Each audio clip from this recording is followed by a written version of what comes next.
Hey guys, so welcome to my videos. This is part 2. So we're going to get into OCPD. Before we do that, we're going to talk about, well, how much do I feel about choking on the food I'm about to eat. On a scale of 1 to 100, using the side scale. I'm going to go with like a 5. It's new food. It's food I don't really like the taste of, and it's... Let's just get into it. Let's do the exposure. There you go.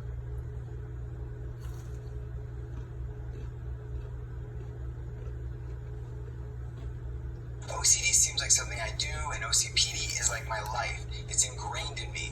I just feel like OCD isn't as much a part of who I am as the OCPD. It comes up when I have an obsessive thought, and those thoughts are significantly less prevalent than the OCPD ones. I don't know how people get the two confused. The last experience is a perfect segue into us switching gears and moving into OCPD for the rest of this video. So aside from the names, why is there confusion between the two? Well, let's not ignore the fact that the general public, for the most part, is unfamiliar with obsessive-compulsive personality disorder. So it's kind of a big deal that only one word separates the two disorders. That fact isn't helping with the lack of awareness and really complicates situations for those with OCPD when they go to explain the disorder to an acquaintance or to a loved one. It's no small thing that an estimated 1% of the population may suffer with OCPD, and nobody's ever heard of it. The other reason there's confusion is that there are some crossover symptoms. In fact, psychiatrists have been known to misdiagnose OCD if they diagnose too early without really digging into the thought processes behind the compulsions. As with OCD, you may find someone with OCPD that is clean or organized to the point of obsessive, or rigid in their lists and schedules to the point that it isolates them. So someone that excessively washes their hands, feels that everything has to be done perfect all the time, may appear to those around them to have OCD. But these two disorders are actually vastly different. For one, OCPD is a personality disorder, specifically a cluster C personality disorder, meaning that the disorder is characterized by anxious and fearful things or behavior. But specifically, any personality disorder is a mental disorder in which you have a rigid and unhealthy pattern of thinking, functioning, and behaving. Personality disorders are deeply ingrained ways of thinking and behaving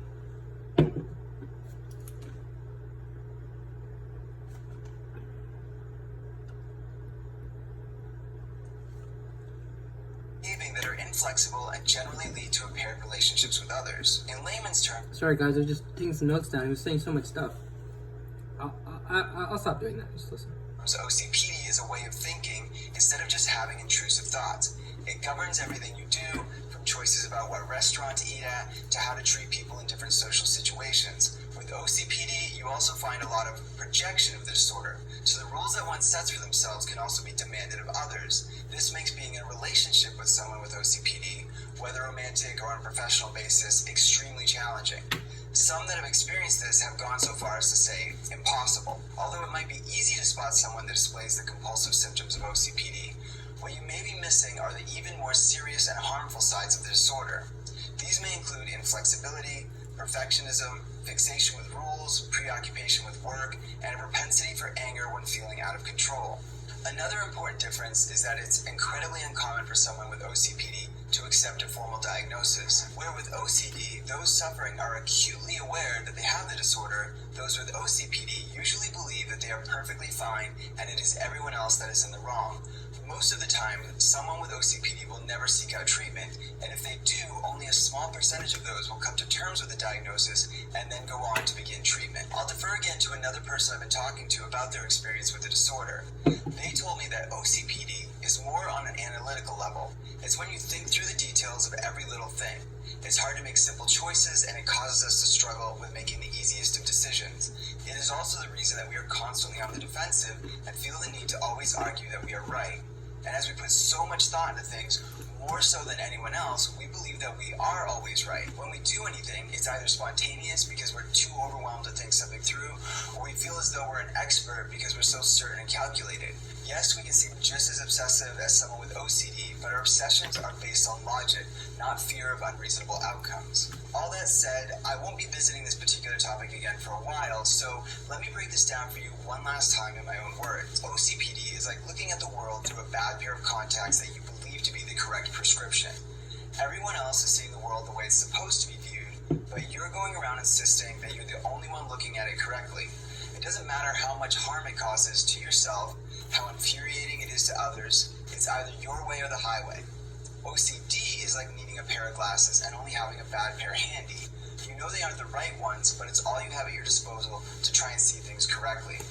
You're both seeing things wrong, but only one of you realizes it.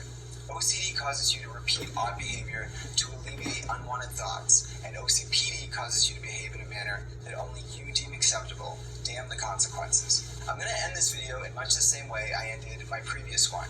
I'd like to mention that for both sufferers of OCD and OCPD, it can be hard to seek out help and treatment. I think that one thing that we can all do to help is to talk more openly about mental health and to each do our part to help destigmatize mental disorders. I've provided some links from the previous video that I think are a good step to getting the conversation started.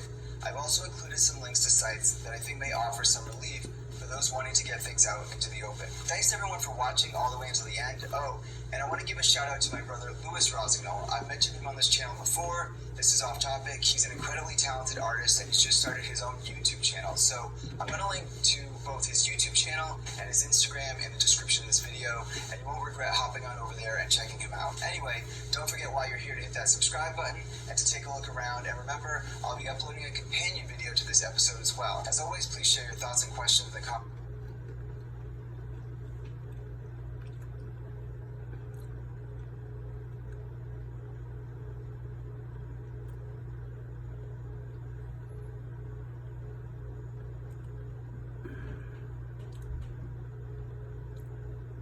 Just I made a companion video.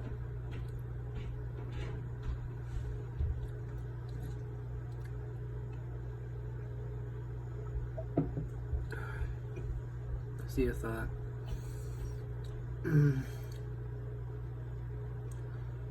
here.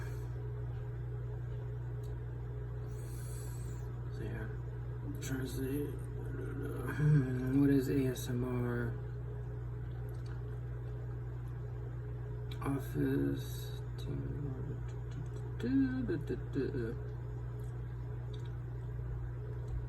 Perhaps here. Oh, these are vlogs. No.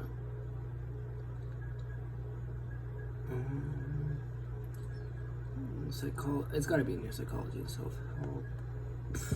What's all these things?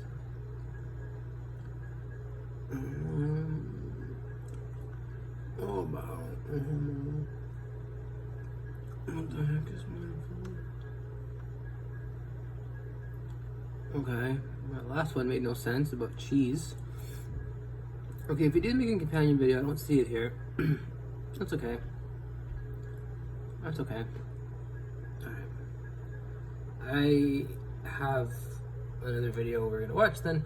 Ooh, this is what I've been meaning to actually share with you guys. It's how to make a fat record and test your assumptions. In this video, I'd just like to introduce you to a really simple technique that we use in cognitive behavioral therapy, which is one of the most effective forms of treatment for depression and anxiety. One really simple technique that we use to help you sort of react less strongly to situations. Oftentimes when you have anxiety or depression and a variety of other issues, instead of reacting to the fact of a situation, you react to the way that you feel about a situation.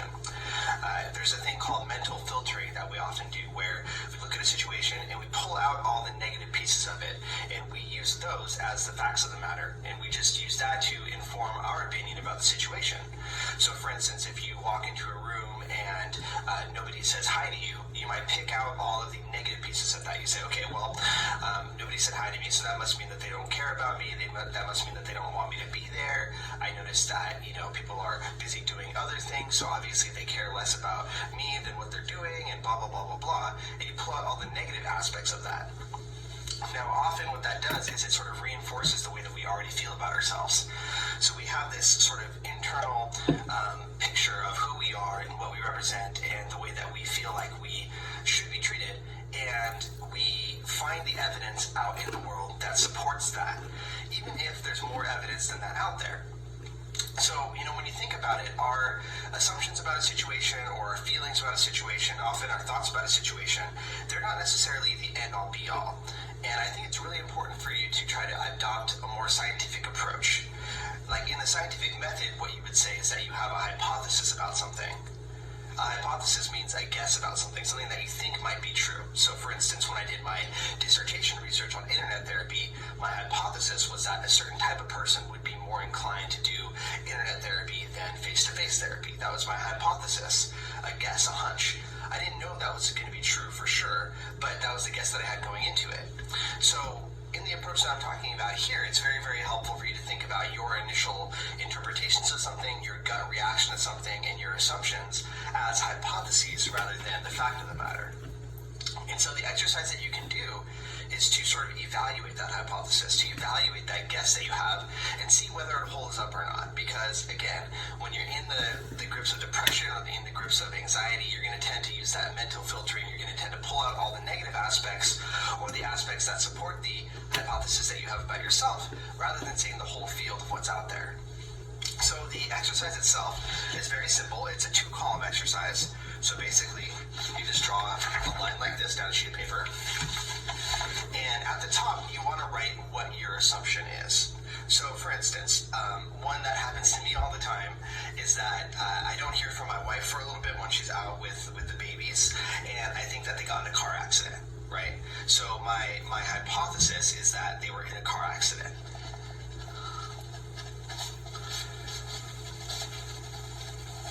So what you would do is you would, right at the top, here it says, a family in a car wreck. So that was my hypothesis about the situation. I have a feeling that they were hurt because, my wife's been in a car accident near the house before, and ever since then I'm worried about that. So that's my hypothesis about it. And then what you do is you separate both sides of the paper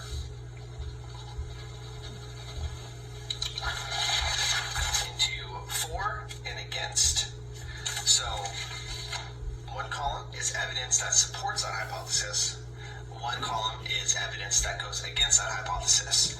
And so you really got to challenge yourself here. You got to say, okay, I'm going to be more scientific. And for me, I'm all about being realistic, not optimistic. Optimism has its place, but a lot of times it can kind of get you in trouble. If you're like rosy and optimistic and think everything's going to be fine and look at the positive about everything, you might miss out on important aspects of it. But at the same time, you don't want to be overly negative because that's committing the same sort of logical fallacy. You're just looking at one side of things. You guys disagree though. I agree with what he's saying in terms of not always being so positive. I do believe though, positive thinking has a beneficial effect on mental health. Because we're just so negative. You just have a little bit of positivity from people who are not anxiety sufferers will balance out, like this guy is telling us. I mean, it's not like the end-all be-all cure. It will balance us out though, so that we will have more positivity. And as I said, that's one of the treatments, one of the medicines for anxiety. So with this is kind of forcing you to sort of put your brain on trial and say, okay, in the case of family being in a car wreck, there's a... Sorry, to be specific, not necessarily anxiety. I want to just keep specific on like phobias, choking phobias. I understand anxiety is definitely part of that though. There's for and there's evidence against it, so let's evaluate that and try to look more objectively at the situation. And if you think about it, this is a lot of what goes on in therapy. You might have another person on the other side of the room, your therapist, asking you questions to kind of elicit some of these ideas that, yes, some things do support that thought or feeling that you have, some of them don't. So in this case, with the family, being in a car wreck, one piece of evidence that I have for it is taking longer than expected.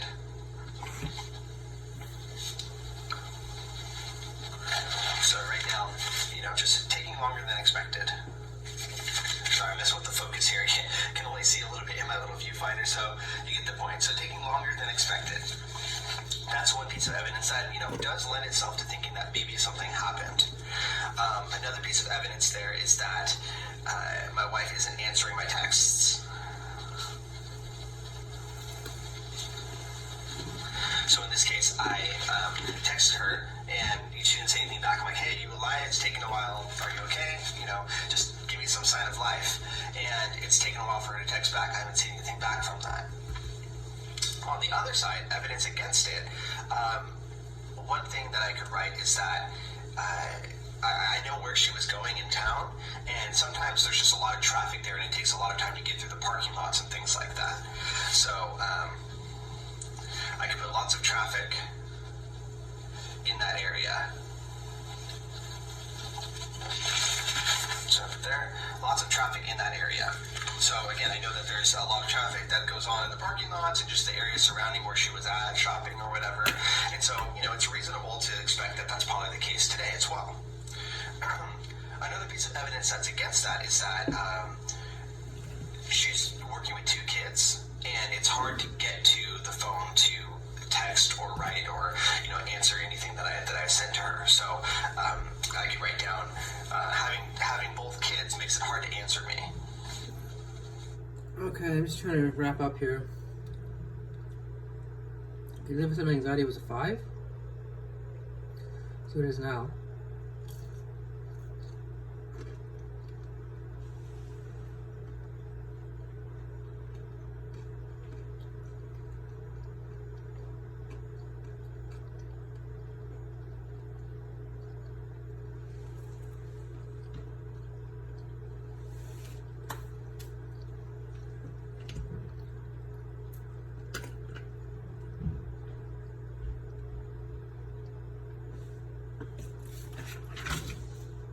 And it went down to a 0.